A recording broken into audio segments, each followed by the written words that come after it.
Everyone. This is Carrie Lindsay with Bricks Realty. I'm the managing broker of our Emerald Coast office, and I'm here to talk about three exciting points this morning that I think you're going to want to be right on top of if you're looking to buy or sell in our market right now.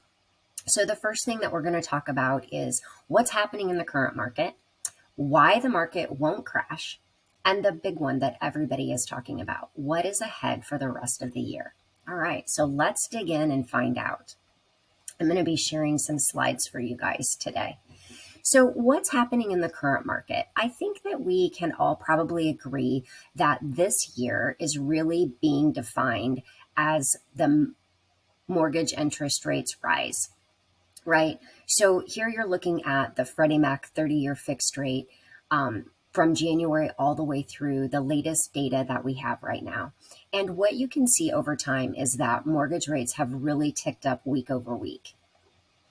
In fact, they potentially started to peak between mid-June and end of June. And now we're seeing a lot of fluctuation, a lot of volatility in our market right now.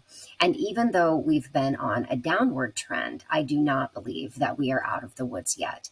A lot of this has to do with the Federal Reserve and the fact that they are trying to ease inflation. And I'm sure that you've heard that inflation is the enemy of long-term interest rates. And with the Fed trying to ease inflation, as that starts to happen, and as we saw in the Federal Reserve meeting last month, they raised the Fed funds rate by 75 basis points. And unfortunately, mortgage rates tend to follow the Fed funds rate.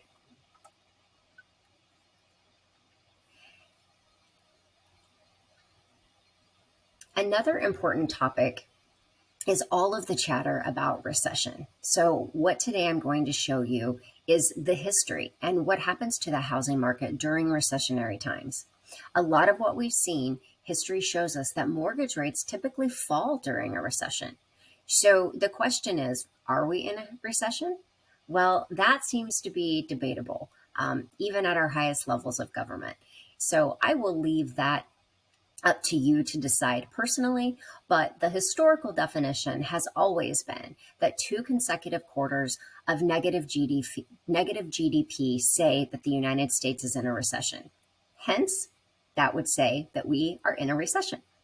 Going back all the way to the 1940s, every time that we have seen two consecutive quarters of negative GDP, a recession has been called. Why our leaders haven't called it yet? I'll let you decide. But what I also want to show you is that the housing market data, the historical data that we have, and why you shouldn't fear a recession for the housing market is this. If you look about what experts are saying, this is a survey from the Wall Street Journal, and they asked economists if they believe that a recession will happen in the next 12 months. The percentage of those economists who said yes a year ago was only about 12%. Now it's ticked up over time, and economists are saying that we are headed for a recession in the next 12 months. So let's look at the data and see historically what that tells us. The data shows that during a recession, it does not mean falling house prices. In fact, the graphic shows us that in 4 of our last 6 recessions, home prices have actually increased in value or appreciated. Now, we all remember 2008 when home values lost nearly 20% of their value, but that's really very fundamentally different from where we are today. And there's reasons for that, and we're going to talk about a few of those.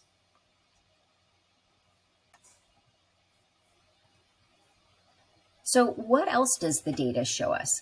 Well, a recession also means falling mortgage rates. Every time we've come out of a recession, let's look at the data to see what's happened. These are the percentage points decline in mortgage rates over the last 6 recessions that have been documented. So all the way back to 1980, there was a decrease in interest rates of 4.25%. Up to 2020, which was our last defined recession, mortgage rates decreased 1%. So that really could be good news for the housing market. And if you're a buyer who maybe put your plans on pause in the process of purchasing a home, or stepped out of the home buying process altogether because you were priced out by high mortgage rates, maybe it's going to be time for you to think about getting back in. So with that in mind, let's talk about another big question on everybody's mind, and that's the housing crash. I'm going to break down for you why the market won't crash. And I think that at the heart of all of it is the inventory.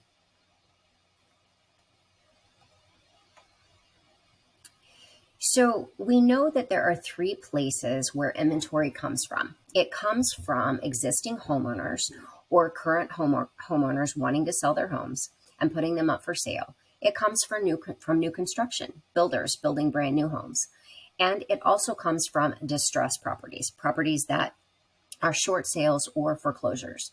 So if you think back to the last time the market crashed in 2008, we had an oversupply of homes. We had much more supply of homes than there were buyers to purchase them. And today it's the exact opposite.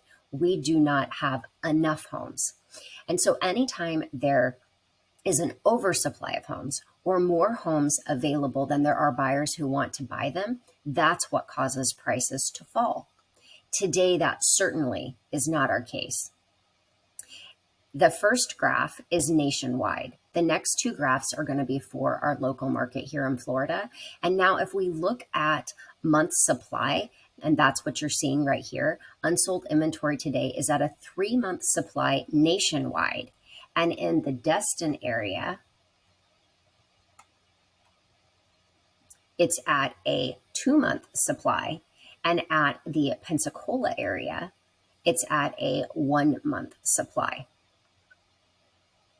So where we are today is nowhere near the oversupply that we had the last time in 2008. In fact, it's just the opposite. A typical neutral market is about 6 months of inventory. And at this point, here in Florida especially, and even nationwide, we don't even have half that. So I'm keeping an eye on this because inventory is increasing. There are more homes coming to market, and we are probably going to see that throughout the remainder of the year. But we're certainly nowhere near anything that could potentially cause our housing market to crash.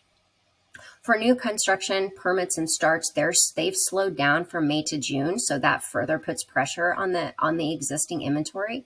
Builders are being very cautious. They do not want to overbuild with a softening of buyer demand. I don't believe that we're going to be seeing a flood of foreclosures. And a big part of that is because lending standards are much more under control than they were in 2008. Now, back when the bubble burst, we had a much looser lending standard. And so, again, I don't believe that you're going to see a lot of foreclosures that are going to flood the market that would potentially increase inventory enough to be able to drive down prices. So that's the latest data that we have right now as far as 2022 is concerned.